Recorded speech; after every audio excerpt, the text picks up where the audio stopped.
परिषद की 9 सीटों पर चुनाव की घोषणा के बाद राज्य की राजनीति इस वक्त गर्मा गई और सभी राजनीतिक दल अपने उम्मीदवारों के नाम तय करने में जुट गए हैं। इसी बीच जेडीयू से जुड़ी हुई बड़ी खबर सामने आ रही है। जेडीयू ने जो नाम है वो फाइनल कर लिए। एक तो ललन मंडल और दूसरा निशांत कुमार, जिनके नाम के पहले से न्यूज 18 बिहार झारखंड आपको जानकारी दे रहा था। बाकी 2 नामों पर इस वक्त मंथन जारी है। एमएलसी चुनाव से जुड़ी हुई ये बड़ी खबर, सूत्र ये कह रहे हैं कि जेडीयू ने जिन 2 उम्मीदवारों के नाम को फाइनल किया है वो 2 नाम पहले जरा जान लीजिएगा कि वो 2 नाम पहले कौन से हैं। तो निशांत कुमार और ललन मंडल के साथ राजीव कुमार सिंह जेडीयू के संभावित उम्मीदवार, जो सूत्रों के हवाले से हम तक जानकारी पहुंच रही है, ये वो नाम है जिनको लेकर अब तस्वीर काफी हद तक साफ हो चुकी है। निशांत कुमार और ललन मंडल के साथ राजीव कुमार सिंह सहनी समाज से चौथा उम्मीदवार हो सकता है, जिसमें भीष्म सैनी के नाम की भी चर्चा। नामांकन 1 जून से लेकर 8 जून तक है और इसीलिए अब तारीख बहुत कम बची हुई है। उपचुनाव की बात कर लें तो 1 सीट पर उपचुनाव होना है, बाकी सीटों पर चुनाव है और ऐसे में जेडीयू की तरफ से 4 सीटें हैं जिन पर उम्मीदवार को उतारना है उसे। और गुलाम गौस, कुमुद वर्मा, भीष्म सैनी और भगवान सिंह कुशवाहा, जिनके नाम की जानकारी हमने आपको पहले भी दी है। बीजेपी कोटे से 2 सीटें हैं जिन पर ये चुनाव होने वाले हैं। आरजेडी से भी 2 सीटें हैं, मोहम्मद फारूक और सुनील कुमार सिंह, जिन सीटों पर इस वक्त उम्मीदवार उन्हें देना है। और कांग्रेस समीर कुमार सिंह, ये एक सीट जो है वो कांग्रेस की तरफ से खाली हो रही है, जिस पर उम्मीदवारों के नाम की घोषणा की उम्मीद बहुत जल्द की जा रही है। तो ललन मंडल और मुख्यमंत्री नीतीश कुमार के बेटे निशांत कुमार का नाम जो है वो फाइनल हो चुका है। पार्टी जल्द ही बाकी 2 उम्मीदवारों के नामों पर भी मोहर लगा सकती है। ये माना जा रहा है कि आज किसी भी वक्त इन नामों की आधिकारिक घोषणा भी हो जाएगी। आपको बताते चलें कि बिहार विधान परिषद की 9 सीटों पर चुनाव हैं और इन सभी सीटों पर मौजूदा सदस्यों का कार्यकाल जो है वो 28 जून को समाप्त हो रहा है। निर्वाचन आयोग ने चुनाव कार्यक्रमों की घोषणा भी कर दी है और संवाददाता शैलेंद्र हमारे साथ इस वक्त इस खबर पर ज्यादा जानकारी के साथ जुड़ गए। शैलेंद्र, जिन 2 नामों की बात सामने आ रही है जेडीयू के कोटे से, ये 2 नाम पहले से भी न्यूज 18 बिहार झारखंड दिखाता रहा है, अब आधिकारिक घोषणा ही बाकी है। हाँ बिल्कुल, देखिए तमाम जो 9 और 1 सीट पर जो चुनाव होने हैं उस पर कहीं न कहीं तमाम राजनीतिक दलों ने अपनी तैयारी पूरी कर ली, क्योंकि अब समय काफी कम रह गया है। भारतीय जनता पार्टी की बात कर ले तो यहाँ भी जो 3 सीटें करीब करीब भारतीय जनता पार्टी के खाते में जा रही हैं, उन पर भी फाइनल चर्चा करके उसकी सूची जो है वो दिल्ली भेज दी गई है, क्योंकि सूची जारी दिल्ली से होगी। दूसरी ओर जदयू की बात कर ले तो जदयू में भी 3+1 है संख्या, तो कहीं न कहीं जो 2 नाम है वो 2 नाम पर एक तरीके से मुहर लग चुकी है, सिर्फ औपचारिक ऐलान बाकी है। माना यह जा रहा है कि जदयू से इस बार पिछड़ा और अति पिछड़ा को मौका दिया जा सकता है। भारतीय जनता पार्टी से एक सवर्ण और बाकी पिछड़ी अति पिछड़ी जातियों के नेताओं को मौका मिल सकता है और 1 सीट महागठबंधन के खाते में जाते नजर आ रही है। तो कुल मिला के कहा जाए कि तमाम राजनीतिक दलों की तैयारी पूरी हो चुकी है, क्योंकि अब आज, कल और सोमवार यही 3 दिन तक नामांकन जो है वो बचा है। बीच में एक दिन जो रविवार है उस दिन छुट्टी होती है, उस दिन नामांकन नहीं हो सकता है। लेकिन शनिवार, आज और सोमवार को आखिरी नामांकन की तिथि है और इस सोमवार तक सभी राजनीतिक दल को ये जो उम्मीदवार होंगे वो नामांकन कर देंगे। जी, तो शैलेंद्र, इसकी पूरी संभावना है कि आज से लेकर कल तक ये तमाम नाम सामने आ जाएं, चाहे वो किसी भी राजनीतिक दल के हो। बिल्कुल जाहिर सी बात है कि आज से कल तक जो नाम है उसकी औपचारिक घोषणा हो जाएगी, क्योंकि नाम लगभग तय हो चुके हैं। सिर्फ औपचारिक घोषणाएं ही तमाम राजनीतिक दलों में बाकी है। जो बातचीत करनी है, बैठक करनी है, वो सारी चीजें कहीं न कहीं तय हो चुकी हैं और सिर्फ जो औपचारिक ऐलान है अलग अलग राजनीतिक दलों के द्वारा, वो अलग अलग माध्यम से उसका जो ऐलान है वो होना बाकी है। बहुत बहुत शुक्रिया शैलेंद्र इस तमाम जानकारी के लिए। मुख्यमंत्री सम्राट चौधरी ने कैबिनेट की एक महत्वपूर्ण और अहम बैठक बुलाई है। 8 तारीख को सोमवार को शाम 5 बजे ये कैबिनेट की बैठक होने वाली है, जिस पर सबकी निगाहें टिकी हैं। बताया जा रहा है कि कई महत्वपूर्ण एजेंडे जिन पर मुहर लग सकती है सम्राट कैबिनेट की इस बैठक पर, इस लिहाज से भी सभी नजरें गड़ाए बैठे हैं और सोमवार का दिन 8 जून की तारीख शाम 5 बजे ये बैठक होगी। तो मुख्यमंत्री सम्राट चौधरी की तरफ से जो कैबिनेट की बैठक बुलाई गई है वो 8 जून है, सोमवार के दिन ये बैठक होने वाली है। शाम के 5 बजे ये बैठक होगी और जब से ये नई सरकार बनी है उसके बाद से लगातार जो कैबिनेट की बैठकों का दौर और उसमें महत्वपूर्ण फैसलों पर मोहर लगाई जाती हुई। आरजेडी सुप्रीमो लालू प्रसाद के परिवार की सुरक्षा व्यवस्था में बड़ा बदलाव किया गया है। लालू प्रसाद और राबड़ी देवी की Z+ सुरक्षा में कटौती कर दी गई है। वहीं नेता प्रतिपक्ष तेजस्वी यादव की Y+ सुरक्षा पहले की तरह जारी रहेगी। तेज प्रताप यादव, मीसा भारती और राष्ट्रीय यादव की सुरक्षा व्यवस्था भी नए नियमों के अनुसार तय की गई है। तेज प्रताप को पहले A कैटेगरी की सुरक्षा मिलती थी, लेकिन अब उन्हें एक अंगरक्षक दिया जाएगा। सांसद मीसा भारती को 3 सुरक्षा कर्मियों की सुरक्षा व्यवस्था मिली हुई थी। वहीं तेजस्वी यादव की बात करें, उनकी पत्नी राष्ट्रीय की बात करें, उन्हें एक सुरक्षा कर्मी सुरक्षा के लिहाज से दिए जाएंगे। तो लालू प्रसाद और उनके परिवार की सुरक्षा कम करने पर बीजेपी के प्रदेश अध्यक्ष संजय सरावगी ने कहा कि राज्य स्तर पर, जिला स्तर पर सुरक्षा समिति बनाई गई है। सुरक्षा समिति बार बार इसे लेकर निर्णय लेती है और सुरक्षा समिति का ही ये फैसला है। लालू परिवार चाहता है कि हम स्टेटस लेकर लोगों के बीच जाएं, घूमें, ये संभव नहीं है और इसीलिए सरकार रिपोर्ट के आधार पर सुरक्षा मुहैया करती है। वो निर्णय करती है कि किनको सुरक्षा बढ़ाने, किनको सुरक्षा घटाने। आप लालू जी और राबड़ी जी की बात कर रहे हैं, पूर्व मुख्यमंत्री हैं। पूर्व मुख्यमंत्री के नाते उनको जितनी सुरक्षा मिलनी चाहिए उतनी सुरक्षा सरकार दे रही है। थ्रेट किसी पर होता है तो सुरक्षा बढ़ाई जाती है, थ्रेट हटता है तो सुरक्षा घटाई जाती है। लालू जी और राबड़ी जी को पूर्व मुख्यमंत्री के नाते जो उनको सुरक्षा करनांकित है, सरकार वो सुरक्षा दे रही है। तो वही मंत्री श्रवण कुमार ने कहा कि समय समय पर सुरक्षा का रिव्यू भी होता रहता है। उन्होंने कहा कि लगातार इस पर सुरक्षा समिति की बैठक होती रही है। जब किसी पर थ्रेट होता है, सुरक्षा व्यवस्था बढ़ा दी जाती है और हालात को बार बार देखा जाता है। देखिए, नाराजगी जाहिर नहीं करनी चाहिए, अपनी बात को रखनी चाहिए। यही तो सरकार समीक्षा करती रहती है, चाहे MLA हों, MP हों, मिनिस्टर हों, नेता हों, पॉलिटिकल पार्टी के, सभी पॉलिटिकल पार्टी के नेताओं के सिक्योरिटी के बारे में सरकार समय समय पर समीक्षा करती है। जब उनके ऊपर कोई ऐसा स्थिति नहीं रहती है या उनके ऊपर कुछ इस तरह के रिपोर्ट नहीं होते रहते हैं तो उसके आधार पर कभी कम कभी बेसी किया जाता है।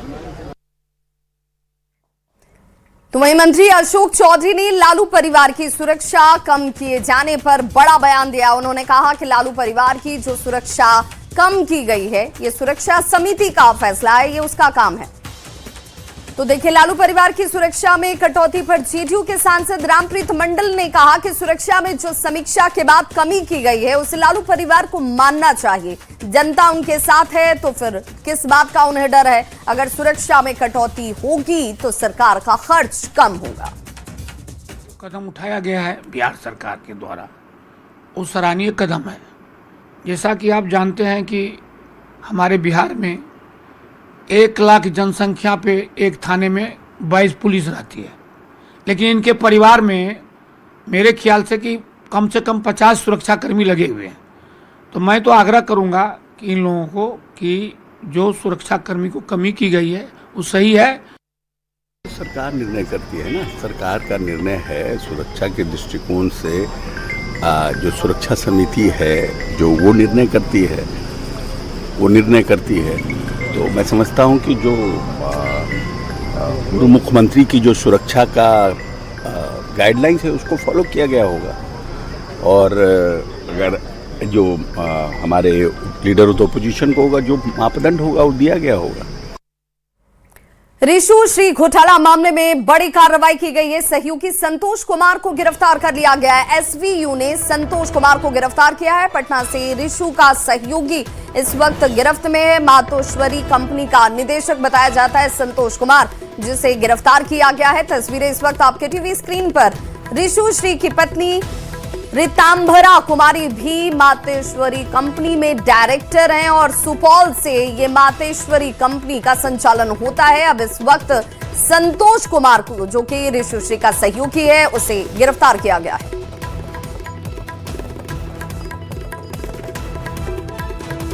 तो इसी ऋषुश्री की पत्नी जो इस कंपनी की डायरेक्टर बताई जाती हैं। संवाददाता अमित हमारे साथ इस वक्त इस खबर पर ज्यादा जानकारी के साथ जुड़ गए। अमित, एक एक करके ऋषुश्री के करीबी और ऋषुश्री से जुड़े हुए और इससे कहीं ना कहीं बेनिफिशियल जितने भी लोग हैं उन सभी पर गाज गिर रही है। बिल्कुल, देखिए, और इसकी शुरुआत जो है वो संतोष कुमार के साथ हो चुकी है। संतोष जो है वो ऋषुश्री का बेहद करीबी है और इसके साथ जो है मातोश्री जो कंपनी है ऋषुश्री के 15 कंपनियों में से एक, उसका डायरेक्टर है। सुपौल से ये कंपनी संचालित होती है और इसी को लेकर के आज कार्रवाई किया गया और संतोष को गिरफ्तार किया है। एसबी की टीम ने कोर्ट में पेश कर दिया गया है और कोर्ट जो है आगे की जो कानूनी कार्रवाई है वो सुचारू तरीके से कर रही है। न्यायिक हिरासत में जाहिर सी बात है कि ऋषुश्री को जिस तरह से भेजा गया उसी तरह से संतोष कुमार को भेजा जाएगा। बाकी की जो इस 15 कंपनी से जुड़े हुए जो लोग हैं ऋषुश्री की, चाहे वो सगे संबंधी हो, उनकी धर्मपत्नी हो, बाकी के जो कर्मी हैं, उन सभी को जो है एक एक करके जब एसबी जो है जरूरत महसूस करेगी और जो साक्ष्य उनके खिलाफ आएंगे उसके आधार पर गिरफ्तारी सुनिश्चित करेगी।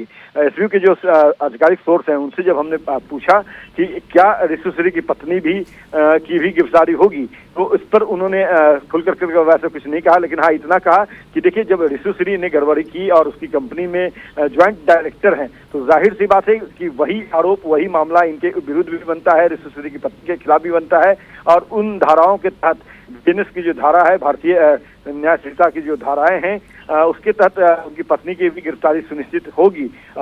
कब होगी ये कहना अभी जल्दबाजी होगा, लेकिन कार्रवाई के जद में जो भी आएंगे सबको गिरफ्तार किया जाएगा। गिरफ्तार करने की अगर जरूरत महसूस होगी तो गिरफ्तारी बिल्कुल। तो एक एक करके जो खुलासे हो रहे हैं उन खुलासों के आधार पर अब कार्रवाई भी शुरू हो चुकी है। बहुत बहुत शुक्रिया अमित इस जानकारी के लिए। मुजफ्फरपुर के एक निजी अस्पताल में आगजनी की घटना पर स्वास्थ्य मंत्री निशांत कुमार ने कहा कि कल जो मुजफ्फरपुर में घटना घटी वो काफी दुखद है। दिवंगत आत्माओं के लिए भगवान से शांति की प्रार्थना वो करते हैं। उनके परिजनों को दुख सहन करने की शक्ति प्रदान करें, ईश्वर उन्हें ये दुख सहने की शक्ति दें। ये घटना जिस भी कारण से हुई हो अब उसकी जांच हम करवा रहे हैं और दोषियों के खिलाफ कार्रवाई जरूर होगी। सरकार की तरफ से मृतक के परिजनों को 4-4 लाख की सहायता राशि दी जाएगी।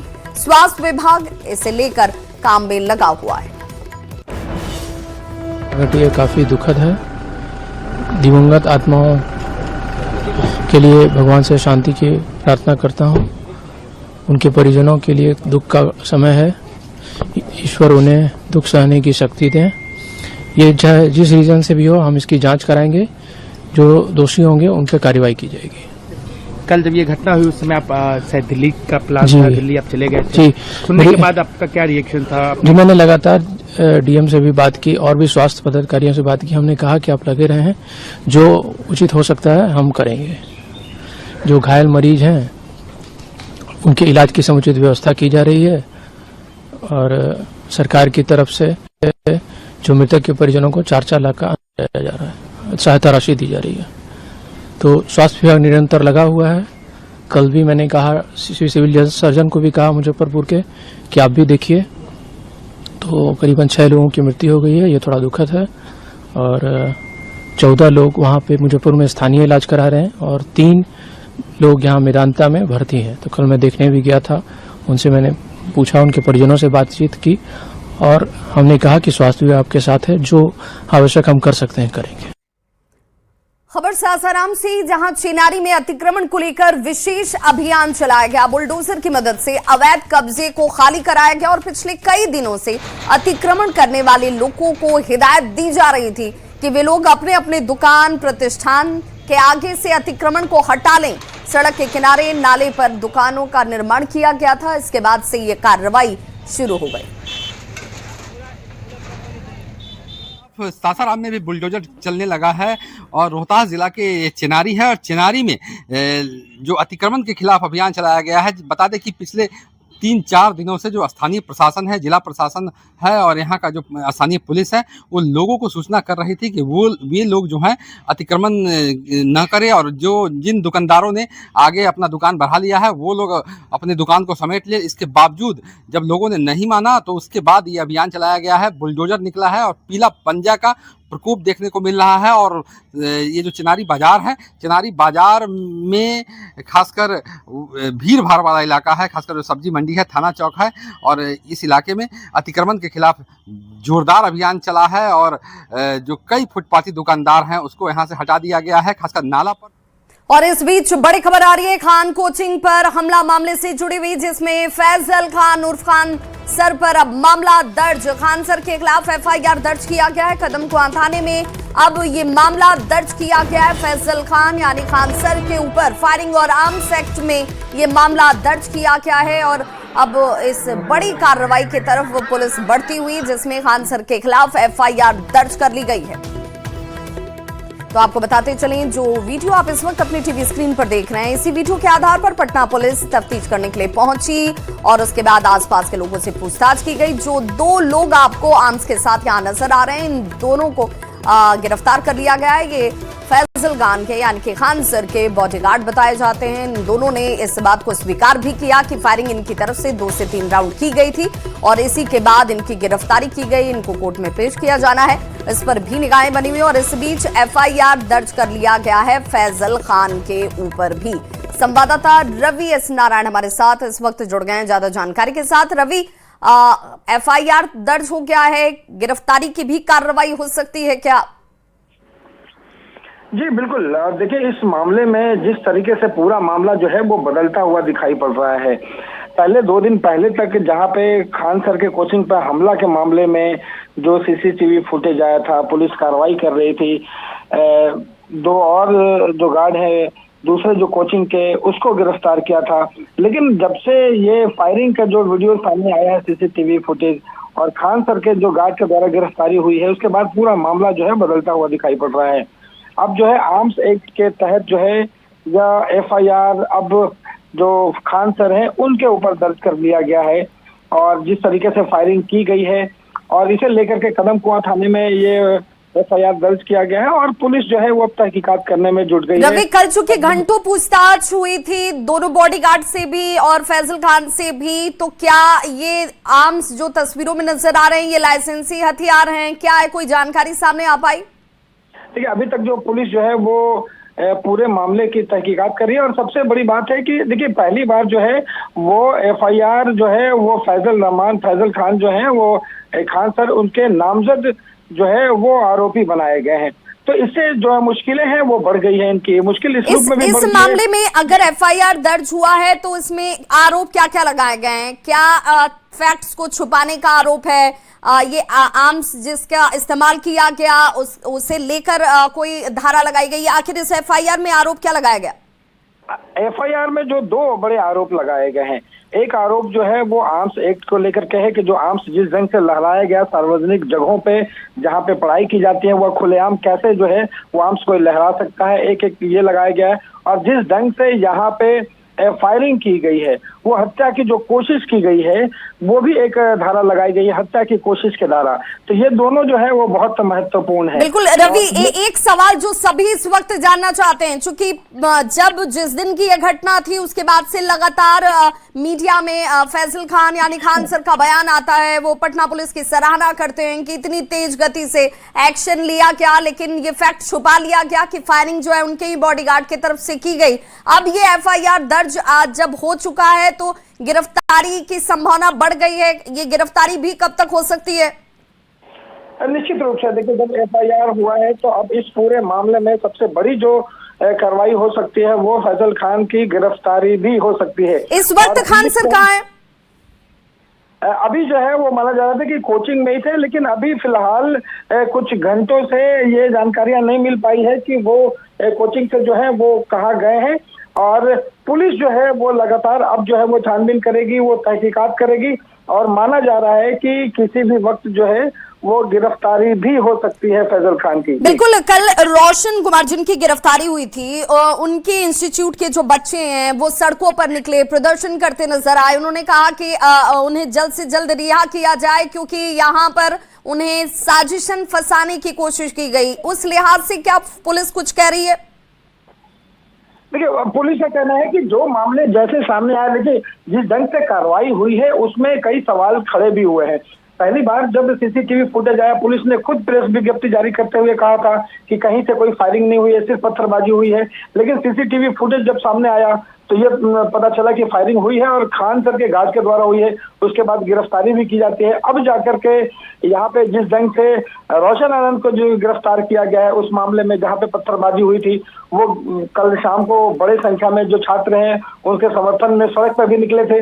लेकिन अभी जो है वो जिस ढंग से लगातार बयान जो बदल रहे हैं, पहले खान साहब ने कहा कि फायरिंग हुई है, फिर फायरिंग वाली बात से वो पलट जाते हैं। अब वीडियो सामने आ जाता है कि उन्हीं के द्वारा फायरिंग की गई, उनके लोगों के द्वारा फायरिंग की गई। अब सबसे बड़ी बात है कि इस मामले में वो आगे कौन सी कार्रवाई करते हैं। हालांकि माना जा रहा है कि फैजल खान जो है वो लगातार वो अपनी बातें जो है वो सामने भी रख रहे हैं।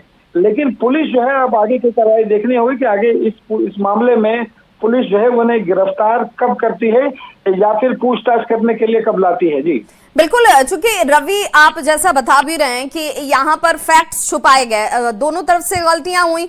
पटना पुलिस की भी यहाँ पर कहीं ना कहीं एक्शन में वो बहुत तेज थी, लेकिन स्टेटमेंट देने में उसने जल्दबाजी क्या कर दी, क्योंकि उसकी तरफ से भी कहा गया कि फायरिंग नहीं हुई। खान सर पहले जो कहते हैं कि फायरिंग 20-25 राउंड हुई थी, बाद में वो कहते हैं कि नहीं फायरिंग नहीं हुई। बाद में ये भी पता चल जाता है कि फायरिंग हुई, उनके गार्ड की तरफ से हुई। तो यहाँ पर कहीं ना कहीं पूरे मैटर को एक तरीके से दिग्भ्रमित करने की कोशिश की गई है खान सर की तरफ से। निश्चित रूप से देखिए जिस तरीके से ये पूरे मामले को एक ढंग से छुपाया गया, क्योंकि अगर उनके गार्ड के द्वारा ये बड़े आर्म्स के साथ यहाँ पे फायरिंग की गई है और ये फायरिंग की बात उन्हें पता नहीं है, ये विश्वास करना किसी के लिए भी जो है वो मुश्किल है। और यहाँ पे सबसे बड़ी बात है कि अब लगातार बातों को जो है वो घुमाया गया है। अभी जो जानकारी मिल रही है, आपको एक और बड़ी जानकारी दे दूं कि खान सर के जो कोचिंग है, वो खान सर के कोचिंग में वो वकील जो है वो पहुंचे हैं। और ये सबसे बड़ी खबर आपको बता रहे कि वकील जो है इससे पहले कि वहां पे गिरफ्तारी, तो यानी रवि ये मानकर चले कि गिरफ्तारी का कहीं ना कहीं एक डर जो है वो सामने नजर आ रहा है और इसलिए एहतियाती तौर पर अब उनके वकील वहां पहुंच चुके हैं।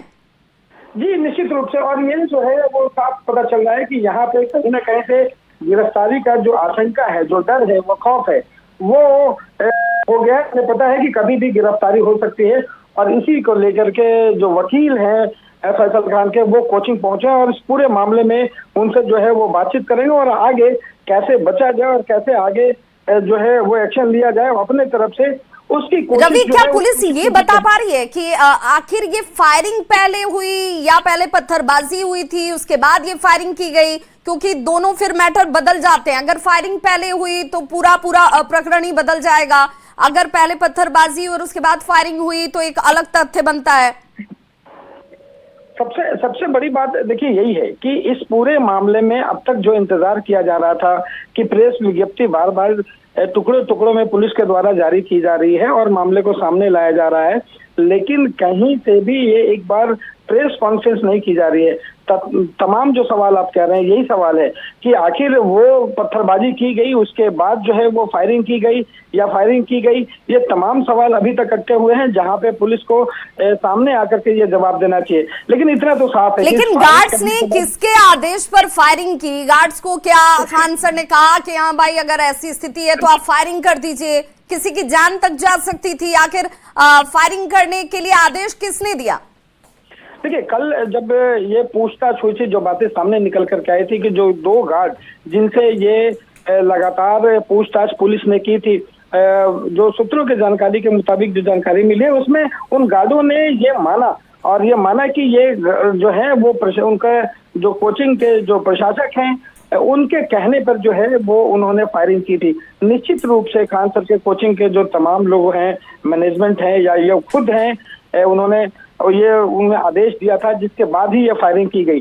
तो इसमें अभी नया वीडियो आया उसमें आपके गार्ड ही वो तो सेल्फ डिफेंस में अपना एक्शन जो लेना होगा वो एजेंसी जो उनको गाइडेंस करती होगी सेल्फ डिफेंस की, क्योंकि एक गार्ड को ये लोग तो निश्चित मार के सर फोड़ दिया था, तो क्या करता जब तक पुलिस नहीं आती, तो उनका अपना जो होगा ये होगा एक्शन। तो अभी पुलिस आपसे पूछताछ भी करेगी, FIR भी हो गई, तो कॉपरेशन रहेगा आपका पूरा पुलिस के साथ? क्यों नहीं रहे? अच्छा सर, पॉलिटिकल चंद्रमोहन, ये बातचीत की है न्यूज़ 18 इंडिया पर। और तो देखिए, आप खान सर को सुन पा रहे होंगे कि खान सर बार बार ये कह रहे थे कि भाई उस सिचुएशन में जो हालात बने, उन हालातों में गार्ड्स की तरफ से ये फायरिंग की गई।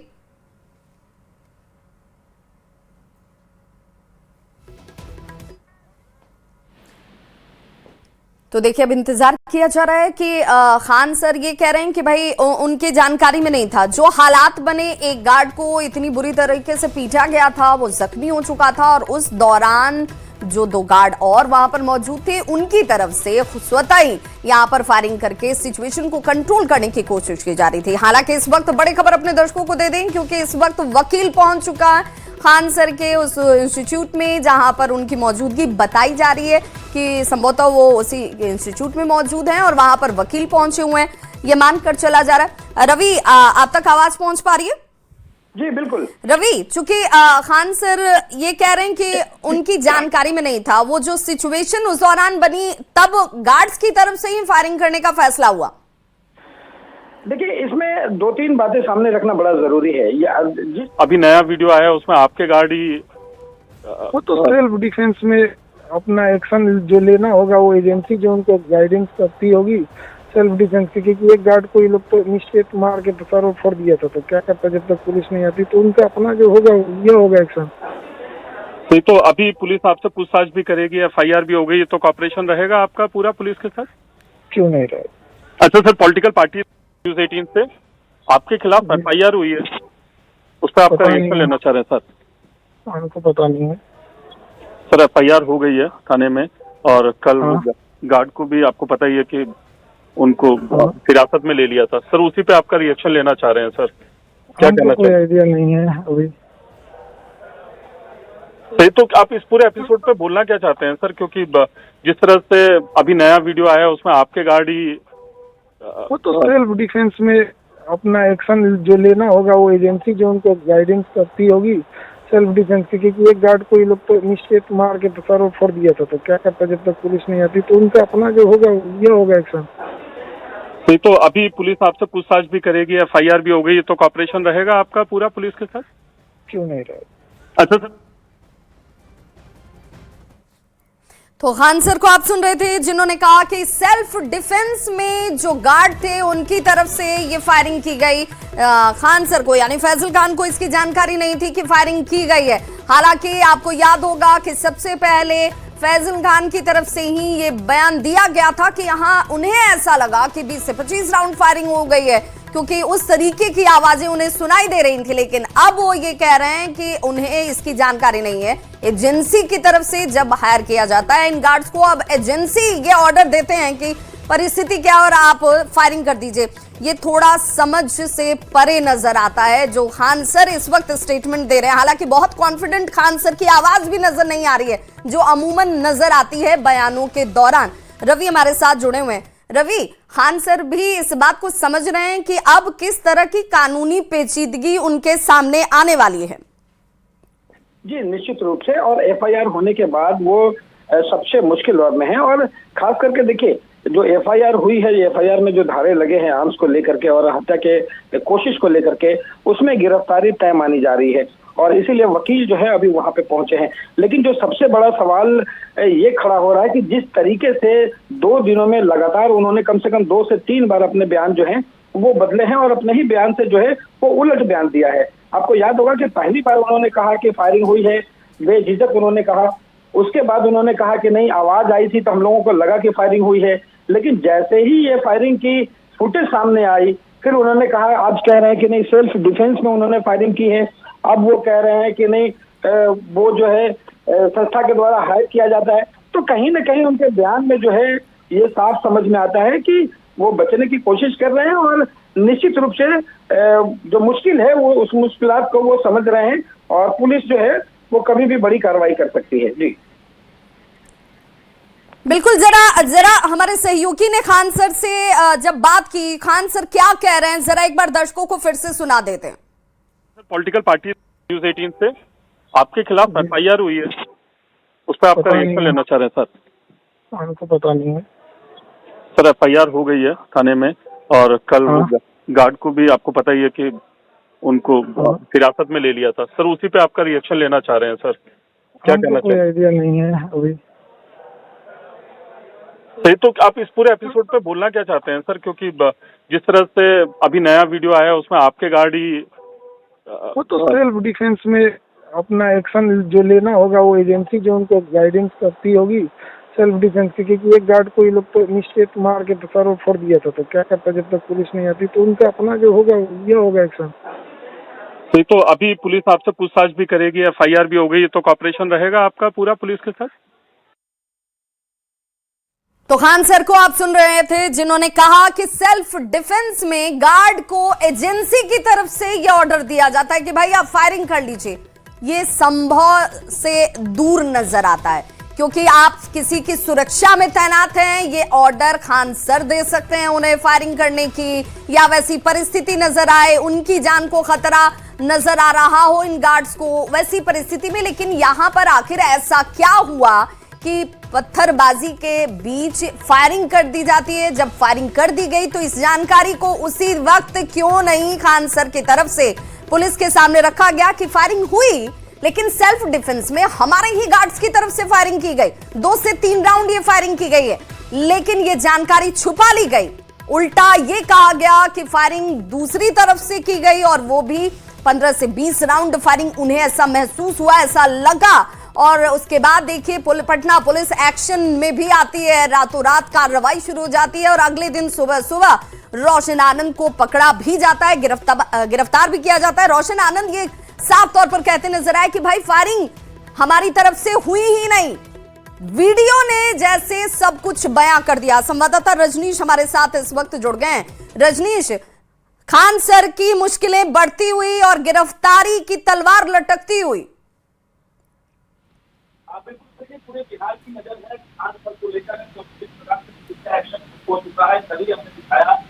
गार्ड जो है दोनों गार्ड ने एक कंप्लेंट कर दिया है, हमने गोली चलाई, कहते कि इल्जाम के बाद किया गया था, और उसके बाद गिरफ्तारी हो गई। गिरफ्तारी के बाद ये खान सर की से बढ़ेगी, और निश्चित रूप से करंतमा थाने में खान सर के खिलाफ ये FIR दर्ज कर दिया गया है, दोनों हथियार की बरामदगी हो गई है, और FSL की लगातार हथियार की जांच में जुट हुई है। इसकी जो बड़ी खबर आ रही है कि खान सर की कभी भी गिरफ्तारी हो सकती है। विवाद बिल्कुल, किसी भी वक्त फैजल खान यानी खान सर की गिरफ्तारी हो सकती है, क्योंकि FIR दर्ज हो चुका है। और उसके बाद खान सर का बयान भी हम अपने दर्शकों को सुना रहे हैं। वो कह रहे हैं उन्हें जानकारी नहीं है कि FIR दर्ज हो गई, लेकिन जरा वो बयान भी याद कीजिए जिसमें इस घटना के तुरंत बाद खान सर ने कहा था कि मैं डरता नहीं हूं, क्योंकि इससे पहले भी मेरे ऊपर 4-5 FIR दर्ज हो चुके हैं, एक बार बम भी फेंका गया था, और ऐसे घटनाओं के बीच मैं बच्चों को पढ़ाने से पीछे नहीं हटूंगा।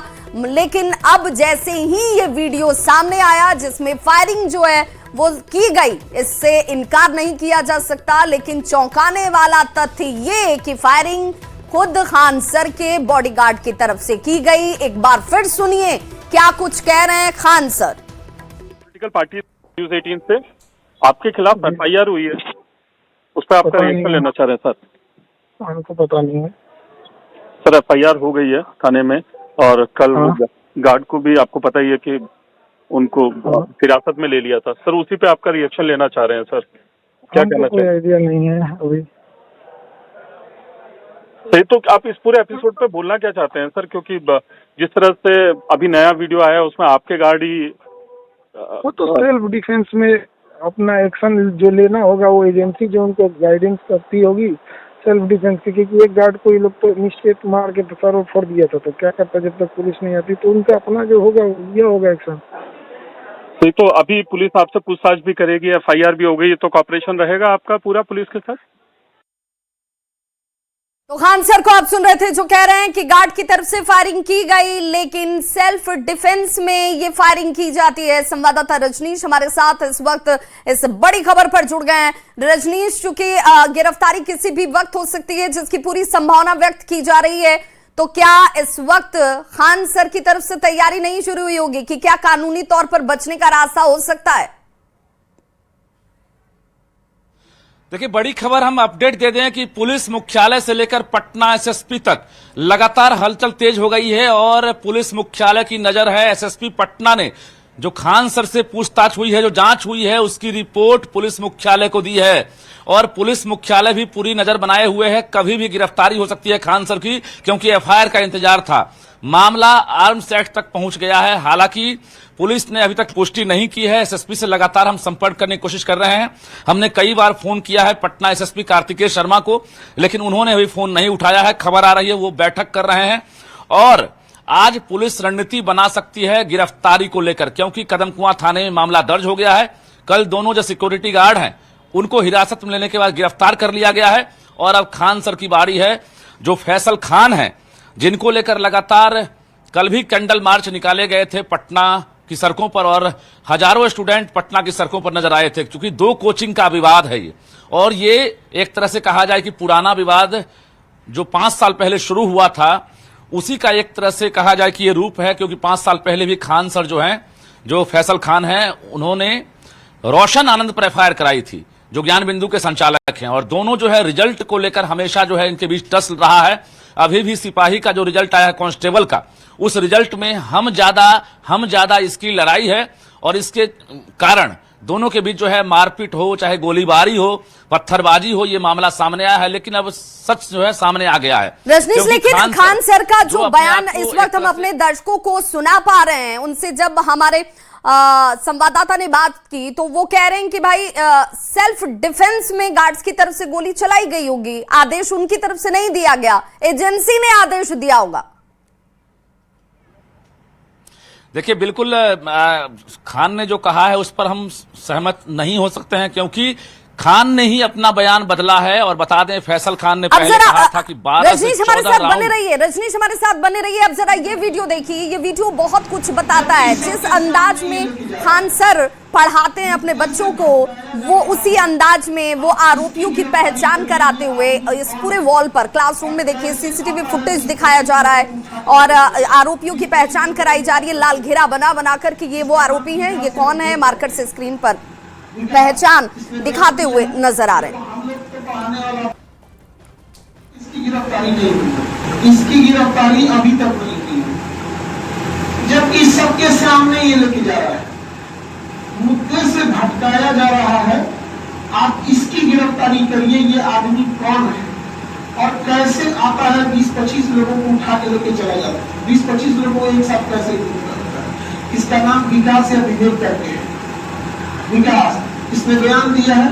देखो, हम लोग तो पढ़ाने वाला, हम लोग को इतना नहीं पता रहता कि कौन कहाँ क्या काम कर रहा है। क्या हमने पुलिस को इन्फॉर्म नहीं किया? सेल्फ इसकी गिरफ्तारी पटना पुलिस से मांग करते हैं कि ये अभी तक बाहर घूम रहा है। तो देखिए, क्लासरूम में मार्कर से स्क्रीन पर पहचान बताते हुए जो दिख रहे हैं वो हैं फैजल खान यानी खान सर, और सफेद शर्ट वाले शख्स का नाम विकास बता रहे हैं। कह रहे हैं कि ये शख्स आखिर क्यों बाहर बेफिक्र घूम रहा है, क्योंकि इस शख्स की तरफ से ही 20-25 लोगों को लाया जाता है और फिर उसके बाद ये लोग गायब हो जाते हैं। आखिर ये शख्स कौन है? पुलिस ने भी ये फुटेज देखा होगा। रजनीश, बिल्कुल, देखिए, तमाम जो फुटेज के आधार पर जो कार्रवाई है पुलिस लगातार कर रही है और कई लोग गिरफ्तार हो सकते हैं। कहा जा रहा है कि जो फुटेज में चाहे वो पत्थर चलाने वाले लोग हैं, जिनकी शिनाख्त में पुलिस जुटी हुई है और नाइट ऑपरेशन भी चला रही है, और कितनी गिरफ्तारी होगी इस बात को लेकर उम्मीद है कि एसएसपी प्रेस कॉन्फ्रेंस करें, क्योंकि जिस प्रकार से पहले दिन रोशन आनंद समेत 2 से 3 लोगों को हिरासत में लेने का गिरफ्तार कर लिया गया था, उसके बाद कल खान सर के द्वारा जो कहा गया था कि हमारी तरफ से गोली नहीं चलाई गई है, उस बात को लेकर जब वीडियो फुटेज सामने आता है तब पोल खुलता है कि हाँ, उनके सुरक्षा गार्ड ने भी गोली चलाई थी। और उसके बाद गोली चलाने के बाद 2 गार्ड जो हैं उनको हिरासत में लेने के बाद गिरफ्तारी होती है। लेकिन अब मामला आकर अटक गया है कि आखिर खान जो है उनके खिलाफ एफआईआर दर्ज हुआ है। पुलिस क्या एक्शन लेती है, लेकिन बता दें आपको कि ये अदावत पुरानी है। आप भी ये फुटेज देख पा रहे होंगे, ये वीडियो आप तक भी पहुंची होगी। आपके सोर्सेज क्या कह रहे हैं? जिस शख्स की तरफ इशारा करते हुए, पॉइंट आउट करते हुए फैजल खान नजर आ रहे हैं, जिससे बच्चों तक दिखाया भी जा रहा है, समझाया भी जा रहा है, बताया भी जा रहा है, ये शख्स आखिर कौन है जो सफेद रंग के टी शर्ट में घूम रहा है यहाँ पर? क्या आपके सोर्सेज कोई जानकारी दे पा रहे हैं? देखिए, ये ज्ञान बिंदु के रोशन आनंद हैं, इनको लेकर ही इशारा है कि इनके साथ जो इनकी टीम है उसी के द्वारा जो है पत्थरबाजी किया गया। इन्होंने तो आरोप ये भी लगाया था कि उधर से फायरिंग की गई है। तमाम चीजों की जांच चल रही है। हमने कहा कि सीसीटीवी फुटेज हो, वीडियो फुटेज हो, और वहां के स्थानीय लोग हैं उनसे भी पूछताछ पुलिस कर रही है कि इनको पहचानते हैं, इनको पहचानते हैं। और कई जांच जो है लगातार जारी है। पटना के जो टाउन डीएसपी 1 है वो अभी लगातार फील्ड में ही है, उनसे मेरी बातचीत हुई है और उन्होंने कहा है कि जो भी एक्शन होगा शाम तक आपको दिखेगा, यानी कुछ बड़ी तैयारी चल रही है। और आपको बता दें कि कदमकुआं थाने में भी हलचल तेज है। तो कहीं ना कहीं आज पुलिस जो है कुछ प्लानिंग में जुटी हुई है, क्योंकि एफआईआर का इंतजार था, एफआईआर दर्ज कर लिया गया है। और एक तरफ जहां रोशन आनंद की गिरफ्तारी हो गई है, तो बिल्कुल प्रेशर भी दिया जा रहा है स्टूडेंट्स की तरफ से। फैजल खान समझा रहे हैं बच्चों को, वो पुलिस को समझ में भी आया, पुलिस ने उसे अंजाम तक भी पहुंचाया, वो गिरफ्त में भी हैं। अगर ये रोशन आनंद हैं जो सफेद शर्ट में नजर आ रहे हैं, तो फिर उनकी तो गिरफ्तारी हो चुकी है। अब बारी कहीं खान सर की तो नहीं है, क्योंकि कई फैक्ट्स तो उनकी तरफ से भी छुपा लिए गए, मामले को घुमाने की कोशिश की गई, हालांकि पुलिस घूमी नहीं। एक बार जरा सुन लीजिए खान सर कह क्या रहे हैं, क्योंकि उनसे भी हमने बात की। न्यूज़ 18 से आपके खिलाफ एफआईआर हुई है, उस पर आपका रिएक्शन लेना चाह रहे हैं सर। हमको पता नहीं है सर, एफआईआर हो गई है थाने में, और कल गार्ड को भी आपको पता ही है कि उनको हिरासत में ले लिया था। सर, उसी पे आपका रिएक्शन लेना चाह रहे हैं सर, क्या कहना चाहिए? कोई आइडिया नहीं है अभी। सही, तो आप इस पूरे एपिसोड पे बोलना क्या चाहते हैं सर? क्योंकि जिस तरह से अभी नया वीडियो आया उसमें आपके गार्ड ही वो तो सेल्फ डिफेंस में अपना एक्शन जो लेना होगा, वो एजेंसी जो उनको गाइडेंस करती होगी सेल्फ डिफेंस की। क्योंकि एक गार्ड को ये लोग तो मिस्टेक मार के सर फोड़ दिया था, तो क्या करता जब तक पुलिस नहीं आती, तो उनका अपना जो होगा ये होगा एक्शन। सही, तो अभी पुलिस आपसे पूछताछ भी करेगी, एफआईआर भी हो गई, तो कॉपरेशन रहेगा आपका पूरा पुलिस के साथ? आपने ये खान सर कह रहे हैं कि सेल्फ डिफेंस में उठाया क्या कदम था। अगर ये सेल्फ डिफेंस ही था, चलिए वाजिब भी होगा कहीं, लेकिन ये तो पुलिस को उनको जानकारी पहले ही दिन दे देनी चाहिए थी जब ये घटना हुई कि भाई हमारे गार्ड्स ने फायरिंग की है। रजनीश, देखिए, पुलिस के वरीय अधिकारी खान के रवैये से नाराज हैं। फैसल खान को लेकर खबर आ रही है कि वरीय अधिकारी पूरी तरह से नाराज हैं।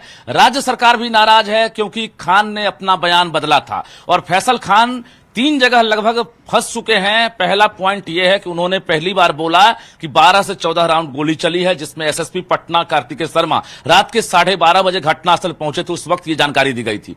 दूसरा बड़ा मामला है कि आखिर खान ने अपने सुरक्षा गार्ड के द्वारा गोली चलाने के बाद ये जानकारी पुलिस को क्यों नहीं दी।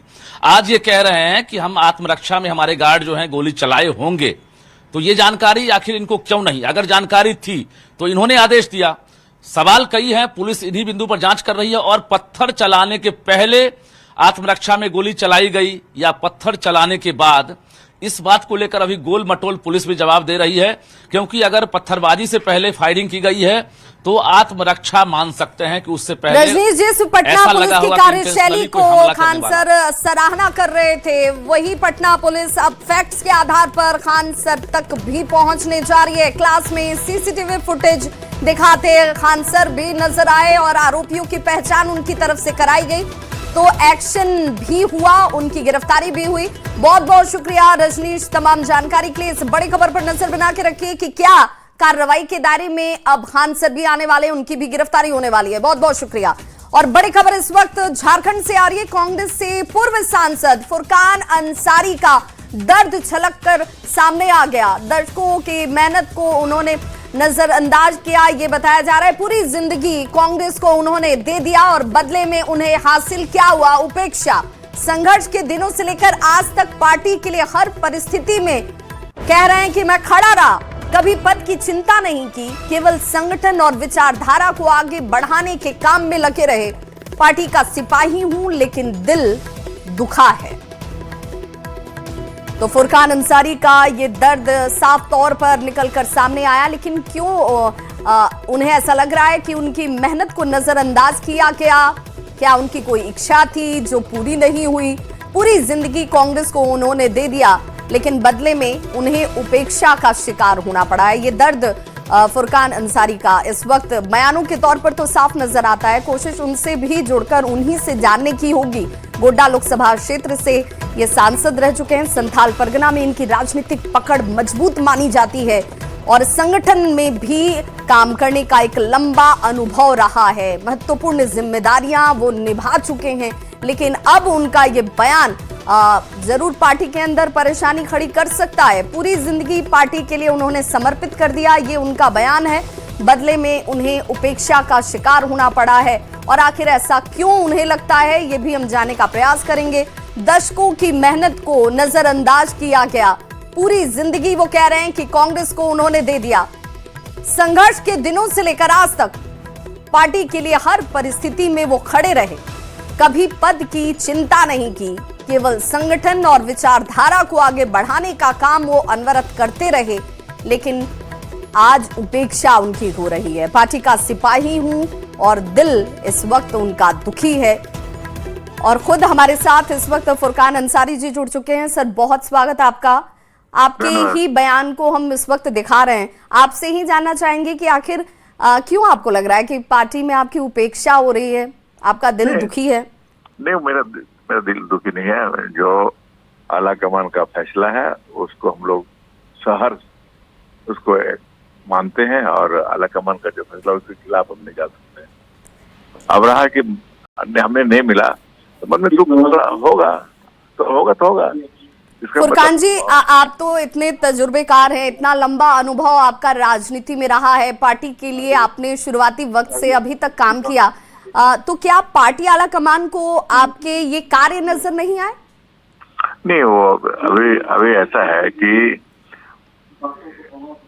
कर्नाटका में एक मुस्लिम को टिकट मिल गया है जी, दूसरा एक मुस्लिम को मिलना उचित नहीं है, उचित नहीं होगा, इसलिए सबों को मिला के चलना है। लेकिन फुरकान जी, दायित्व किसने निभाया? आखिर एक सिपाही जब काम करता है तो उसका पारितोष तो यही है ना? ठीक है, काम कर रहे हैं, काम पार्टी में है। पार्टी ने हमको बहुत कुछ दिया है। 1980 से हम MLA रहे, मंत्री रहे, MP हुए। आप नाराज नहीं है? नाराज नहीं है। चलिए, बहुत बहुत शुक्रिया हमारे साथ जुड़ने के लिए। तो फुरकान अंसारी को आप सुन रहे थे, जो कह रहे थे कि पार्टी का जो आदेश, आला कमान की तरफ से जो आदेश, उसी आदेश का पालन मैं करता हूं और आगे भी वही करूंगा। कोई दर्द, कोई तकलीफ नहीं है। रुक करेंगे बड़ी खबर की तरफ। रांची से बड़ी खबर आ रही है। कांग्रेस के राज्यसभा प्रत्याशी प्रणव झा पहुंचे हुए हैं रांची, और कांग्रेस प्रभारी के राजू, प्रदेश अध्यक्ष केशव महतो, कमलेश सहित कई नेताओं से इस वक्त मुलाकात हो रही है। महागठबंधन के विधायकों से समर्थन को लेकर ये मुलाकात आगे होने वाली है, जो जानकारी सामने आ रही है। तो राज्यसभा की 2 सीटों को लेकर ये बेहद महत्वपूर्ण, जिसमें कांग्रेस प्रत्याशी इस वक्त रांची में मौजूद हैं।